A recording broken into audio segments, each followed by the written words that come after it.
Hello everyone, ఈరోజు మన వీడియోలో healthy and tasty beans and carrot fry ఎలా చేయాలో చూద్దామండి. ముందుగా ఒక ప్యాన్ పెట్టుకుని అందులో ఆయిల్ వేసుకుని అది హీట్ అయ్యాక ఆవాలు, జీలకర్ర ఇంకా పోపు దినుసులు వేసుకుని ఫ్రై చేసుకోవాలి.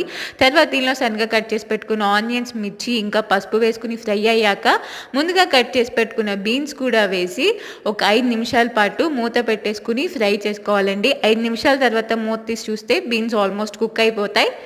ఇప్పుడు దీనిలో క్యారెట్ కూడా వేసుకుని ఇంకొక 10 నిమిషాలు మూత పెట్టుకుని ఫ్రై చేసుకోవాలి. ఇంకా ఎవరైనా మన ఛానల్ని సబ్స్క్రైబ్ చేసుకోకపోతే ప్లీజ్ సబ్స్క్రైబ్ చేసుకోండి. 10 నిమిషాల తర్వాత మూత తీసి చూస్తే carrot and beans almost cook అయిపోయినాయండి. ఇప్పుడు దీనిలో రుచికి సరిపడినంత ఉప్పు, 1 స్పూన్ ధనియాల పొడి, 1 స్పూన్ జీలకర్ర పొడి, ఇంకా 2 టీ స్పూన్ల కొబ్బరి పొడి కూడా వేసుకొని బాగా కలుపుకోవాలి. తర్వాత ఫైనల్గా దీనిలో కారం కూడా వేసుకుని 5 నిమిషాలు ఫ్రై చేసుకుంటే అంతేనండి, కర్రీ రెడీ అయిపోతుంది. సబ్స్క్రైబ్